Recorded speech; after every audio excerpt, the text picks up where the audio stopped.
Bem-vindos a mais uma viagem no tempo e no espaço.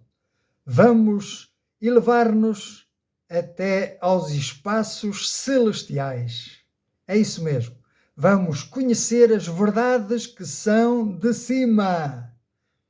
Essas verdades que são alimento para a nossa alma e para o nosso espírito. Continuamos a viajar pelo quinto Evangelho, ou seja, a carta aos Hebreus. E o capítulo 1 é tão riquíssimo que cada frase dá para fazer uma meditação, dá para fazer um estudo acerca das verdades aqui contidas. Vimos no passado que Deus decidiu revelar-se. E por isso ele falou. Deus falou de muitas maneiras, usou várias pessoas, falou progressivamente ao longo do tempo e, por último, falou-nos pelo Filho. E as suas palavras estão registadas aqui neste livro, a Bíblia Sagrada. Nós temos também aqueles que vêm à fé em Cristo e recebem esta palavra. O Espírito Santo que inspirou esta palavra passa a habitar no coração do crente. E assim esta palavra, que está no livro impressa, passa para o coração do crente. E esta é uma palavra viva e eficaz e penetrante, que penetra até a divisão da alma e do espírito e consegue discernir os pensamentos e as intenções do nosso coração. Por isso esta é uma palavra fiel e verdadeira, digna de total aceitação. Por isso, é por ela que nós aprendemos e estudamos as coisas espirituais, as verdades espirituais, e acerca deste Deus que se quer revelar, que se quer aproximar da criatura e que se quer relacionar não como criatura e criador, mas como pai e filho. Ele quer receber-te na sua família e quer tratar-te por filho. Então, para isso, precisas aceitar esta verdade e crer nela por fé, pois esta é uma palavra espiritual e apenas faz sentido na fé. Muitas vezes não encontramos aqui lógica, mas é por fé que se aceitam estas verdades, estes princípios espirituais, porque assim como existem leis físicas, existem princípios ou leis espirituais e que funcionam e que é o que dita as regras. Eu costumo dizer que esta é a constituição da nossa cidadania, não é? Da nossa cidade celestial.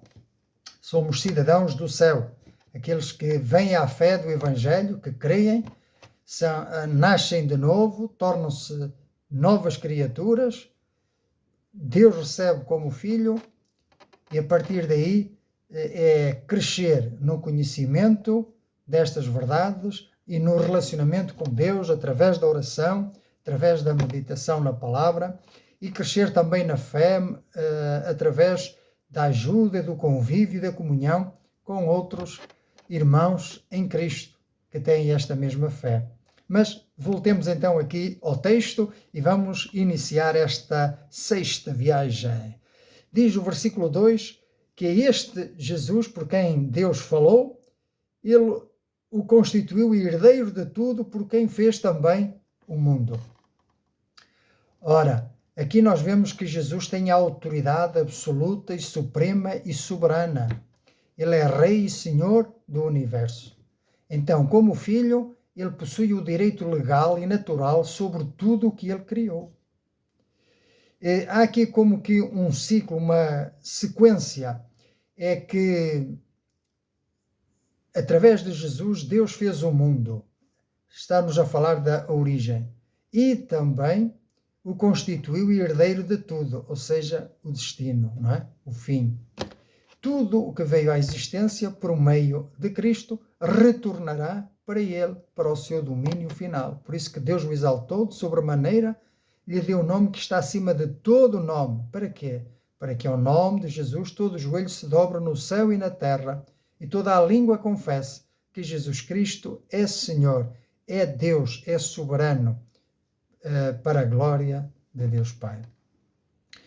Ora, esta frase, esta afirmação, diz-nos também que, por isto, Jesus é superior aos profetas, por quem Deus falou, é superior aos anjos, por quem também Deus usou para ministrar a favor dos santos, e é superior a Moisés, e nós vimos isso, não é? No versículo 4, foi feito mais excelente do que os anjos, quanto herdou mais excelente nome do que eles. Porque a qual dos anjos disse jamais, tu és meu filho, hoje te gerei?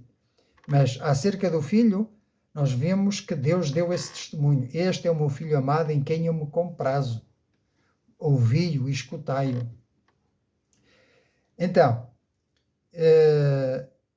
isto tem uma dimensão messiânica, porque reflete o cumprimento do que já estava escrito no Salmo 2, versículo 8 e 9, que diz: pede-me, e eu dar-te-ei as nações por herança, e as extremidades da terra por tua possessão. Com vara de ferro as regerás, e as despedaçarás como um vaso de oleiro. Então nós vemos que o Pai promete dar as nações por herança ao seu ungido, e ele as regerá. Jesus irá reinar aqui na terra, assim eu creio, durante 1000 anos. Esta herança de Cristo, ora toma atenção, porque isto agora diz respeito a nós, aos crentes, aqueles que creem nestas verdades. Portanto, a herança de Cristo abre caminho para que os cristãos sejamos considerados co-herdeiros com ele, participando da glória e do reino que ele conquistou. Portanto, esta ligação entre a herança de Jesus, que está aqui descrita em Hebreus, e a nossa posição como co-herdeiros, descrita em Romanos, é um dos pilares fundamentais da nossa fé. E isto transforma, muda a nossa relação com Deus. Passamos de servos a filhos. Filhos por adoção. Nós encontramos em Romanos capítulo 8, 16 e 17, diz que o próprio Espírito Santo que habita em nós testifica com o nosso espírito que somos filhos de Deus. Ora, se nós somos filhos, somos logo herdeiros de Deus e co-herdeiros com Cristo. Portanto, nós podemos resumir em 3 níveis fundamentais da nossa relação com Deus. Primeiro nível é o nível de filhos por adoção, ou seja, passamos a fazer parte da família de Deus. Jesus é o herdeiro por natureza, pois ele é o filho gerado do Pai, é o filho unigênito da mesma substância do Pai. Nós somos feitos herdeiros por adoção. O que é que isto significa? No direito romano da época do apóstolo Paulo, um filho adotado tinha exatamente os mesmos direitos legais que um filho biológico. E é o que se passa ainda nos nossos dias, não é? Ao adotar-nos, Deus concede a nós acesso ao que pertence a Cristo. Temos a porta aberta, temos livre acesso agora ao Pai e à presença do Pai e do Filho. Então, segundo nível, o que é que significa ser co-herdeiro?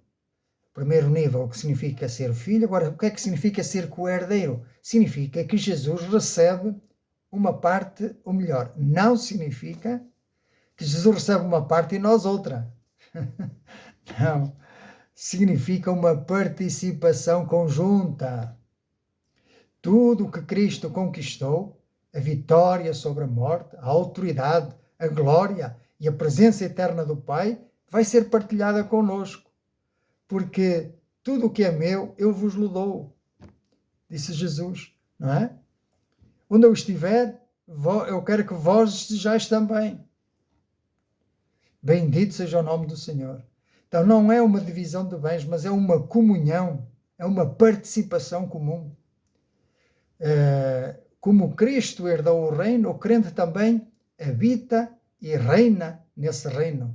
Reinaremos com ele.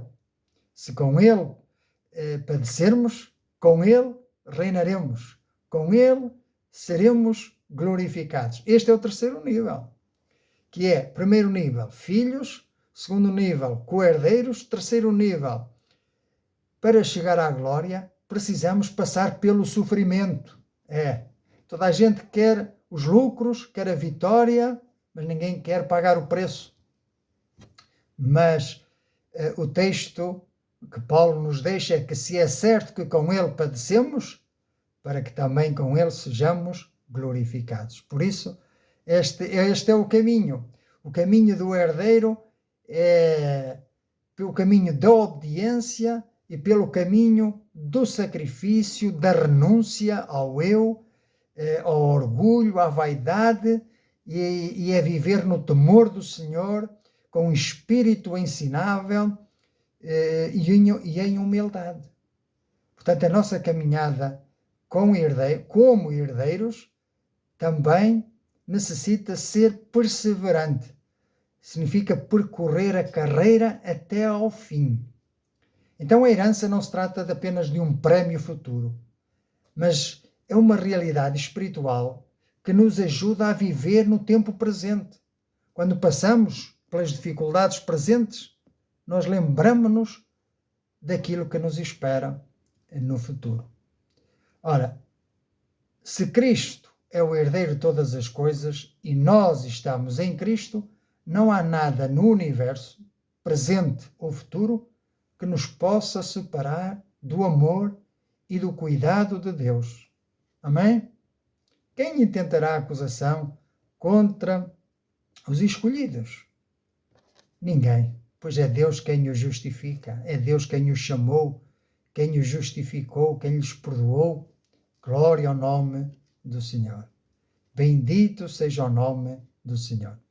Agora, queria chamar a tua atenção e um pouquinho mais de paciência nesta viagem que está a ser riquíssima. Vamos ver aqui uma passagem de aquele que era herdeiro de tudo, não é? Estamos a falar do Senhor Jesus, herdeiro de tudo. Ele passou a ser um intercessor fiel. Aquele que estava em cima, como Senhor do Universo, baixou-se ao nível do pecador. Ou seja, trouxe a sua majestade para o plano da nossa luta diária. Pois nós vemos no versículo 3, o qual, sendo o resplendor da sua glória, expressa a imagem da sua pessoa, e sustentando todas as coisas pela palavra do seu poder, havendo feito por si mesmo a purificação dos nossos pecados. Veja até onde ele desceu. Ele era Senhor de tudo, o resplendor da glória do Pai, a expressa imagem do Pai, e sustentando todas as coisas pela palavra do seu poder, porque ele é criador e também sustentador, fez por si mesmo a purificação dos nossos pecados. Como é que ele fez isto e quando ele fez isto? Quando ele encarnou e veio à terra e se fez homem. Mas também ele não ficou aqui. Depois diz que subiu e assentou-se à destra da majestade nas alturas. E diz que, portanto, assentou-se à destra da majestade nas alturas. O facto de ele estar assentado significa que o trabalho que ele veio realizar foi concluído.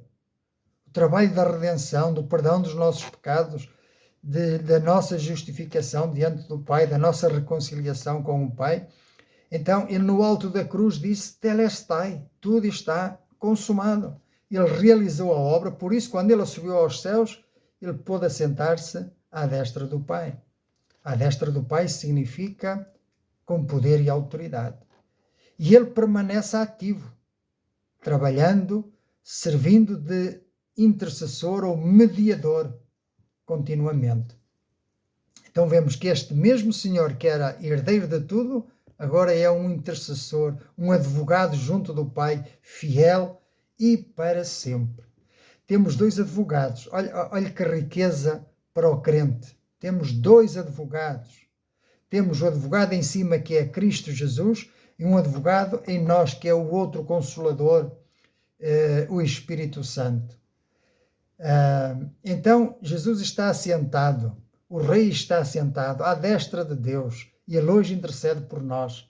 Nós vemos isso mais desenvolvido em Hebreus capítulo 7, versículos 25, Romanos capítulo 8, e etc. Ora, nós vemos que Ele subiu aos céus e vive sempre para interceder. Jesus não se reformou após a ressurreição, mas a sua presença física no céu, no seu corpo glorificado, é por si só uma intercessão contínua, pois é o testemunho daquele que pagou o preço da nossa dívida, pois nas suas mãos, nos seus pés e no seu lado estão as marcas dos cravos e da lança, dos pregos e da coroa de espinhos. Então ele não implora ao Pai para nos perdoar, ele próprio se apresenta como aquele que já pagou o preço. A sua intercessão é a aplicação constante dos méritos da sua purificação a cada uma das nossas falhas. Então, em primeiro lugar, ele vive sempre para interceder agora nos céus. Em segundo lugar, como sumo sacerdote, ele se pode compadecer de nós. Porquê? Porque em tudo foi tentado como nós, mas venceu. Nunca cedeu à tentação e foi obediente até à morte e morte de cruz. Então aprendemos que ele não é um governante frio, distante, pois assim como ele é a expressa imagem de Deus, ou seja, do Pai, ele também viveu como homem e por isso ele também nos compreende, ele vestiu a nossa pele. Por isso só pode haver uma empatia enorme entre o Pai e nós através do Filho. Está a perceber? Cristo Jesus, ele faz a ponte perfeita entre o homem e Deus. No trono da majestade existe alguém que sabe o que é ter fome, que sabe o que é estar cansado ou ser tentado. Portanto, a sua intercessão é informada e foi feita de experiência, uma experiência que ele viveu na carne. Ele sabe do que fala e as suas palavras são espírito e vida. Para quem iremos nós? Já dizia Pedro, pois só tu, Senhor, tens palavras de vida eterna. Em terceiro lugar, ele está nos céus, junto do Pai, como nosso advogado, paracletos, no grego. É João quem diz isto, lá no capítulo 2 e versículo 1. E quanto ao acusador das nossas almas, que é Satanás, não é? Nós podemos dizer-lhe, olha, nós temos um advogado nos céus, que é Jesus, que é o meu Salvador e o meu Senhor. A pergunta é, já tens a Jesus como teu advogado? Como teu Senhor e Salvador? Senão, não passarás no juízo de Deus e serás vencido pelas acusações do inimigo Satanás. Portanto, aquele que tem toda a majestade, ele se fez homem e não teve vergonha nem medo de se sujar, vivendo com os homens perdidos em seus delitos e pecados, mas sem se contaminar. Hein? Ora, a intercessão de Cristo garante que o nosso coração descansa em Deus e que o nosso acesso ao Pai já não depende da nossa performance, mas da fidelidade do nosso intercessor.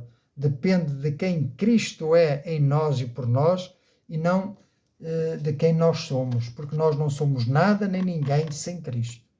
Em quarto lugar, isto tem um impacto na nossa vida de fé, pois o trono da graça, o caminho até ao trono da graça está aberto. Por isso, há um convite para todos que é: acheguemo-nos, pois, com confiança ao trono da graça. E chegados aqui, é tempo também de fazer este convite. Depois de conhecer estas verdades espirituais, é tempo também de receberes este convite e de responderes positivamente. Chega-te, pois, com confiança ao trono da graça. O trono que para o mundo é de juízo, mas para o crente é um trono de graça. Por isso, podemos aproximar-nos do trono da graça, sabendo que há graça abundante, há perdão abundante para todo aquele que se arrepende e crê no Evangelho. Pois Jesus está na glória, é o nosso Redentor, é o nosso sustentador, é o nosso advogado. Ele ama-nos, tanto nos ama que veio a este mundo pagar o preço da nossa dívida, carregar sobre si a nossa culpa, o nosso pecado, e ofereceu-se como um cordeiro em sacrifício vivo a Deus. E Deus aceitou esse ato como um ato de justiça perfeito. E por isso o ressuscitou ao terceiro dia e o fez herdar todas as coisas nos céus, para que agora ele possa ser o Senhor da tua vida, para que agora ele possa dar-te a sua vida, para que ele te possa dar todas as coisas juntamente com ele, porque ele quer ser teu irmão na fé, quer compartilhar contigo as riquezas da vida vindoura. Então começamos como o herdeiro de tudo e terminamos como o intercessor fiel, o amigo do pecador. Por isso, aconselho-te a que aceites este convite e que passes a viver uma vida com um temor reverente diante deste Deus maravilhoso, que agora está na glória, mas está à nossa espera, e este é o convite para que o aceites como Senhor e Salvador, e assim também Ele te possa conduzir ao trono da graça. Podes confiar absolutamente no seu amor. Por isso eu te convido e vou ajudar-te a fazer uma oração de entrega.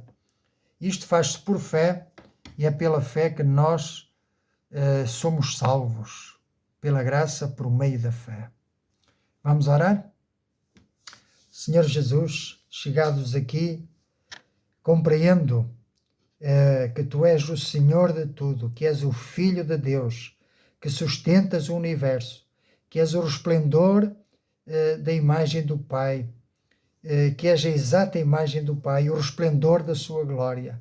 Compreendo que Tu te fizestes homem, que deixastes o teu lar de glória, Tu que eras rico te fizestes pobre, vivestes como homem no meio de uma humanidade caída e pecadora, fostes tentado, fostes desprezado, mas nunca negastes o Pai, nunca faltastes à verdade e te oferecestes como um sacrifício santo a Deus, carregando sobre ti os nossos pecados, os meus pecados. Por isso eu te agradeço por pagares a minha dívida, pois espiritualmente falando a Bíblia diz que o salário do pecado é a morte. E eu merecia a morte, mas Tu vieste e morreste em meu lugar, para que fizesse uma troca contigo, eu te desse os meus pecados e a minha morte, e eu recebesse de Ti a Tua vida. Por isso, eu creio nestas verdades espirituais, pela fé, eu aceito agora o Teu sacrifício em meu lugar, e eu recebo agora a Tua vida, a vida abundante que há em Ti, eu a recebo em mim. Eu recebo também o selo do Teu Santo Espírito e abro as portas do meu coração para que Ele venha morar em mim, faça em mim morada e me transforme numa nova criatura. Daqui em diante eu quero ser Teu. Eu me ofereço a Ti de corpo, alma e coração inteiramente e Te recebo como Senhor da minha vida e como Salvador e como sustentador. A Ti entrego o meu coração. Faz de mim uma nova criatura e ajuda-me a viver para a Tua honra e para a Tua glória. Amém. Se fizeste esta oração com sinceridade, agora és um filho de Deus, com direito a herdares, a ser co-herdeiro destas coisas maravilhosas de que falamos hoje. Olha, eu quero dizer que estou feliz e sabemos que os sofrimentos deste tempo presente nada são em comparação com a glória eterna que nos espera. Por isso eu te encorajo, fica firme no Senhor, medita nesta palavra, fala com Deus através da oração e junta-te a outros crentes que tenham esta mesma fé e assim juntos podemos crescer, ficar maduros nesta fé e enfrentar as dificuldades de todos os dias, porque o Senhor nem sempre nos livra de todas as dificuldades, mas nelas nos dá livramento. Então, que assim seja, que tu fiques firme e fiel, perseverante nestas verdades, em nome do Senhor Jesus. Vamos em frente, trabalhando sempre abundantemente, porque sabemos que o nosso trabalho não será em vão no Senhor. Que assim seja.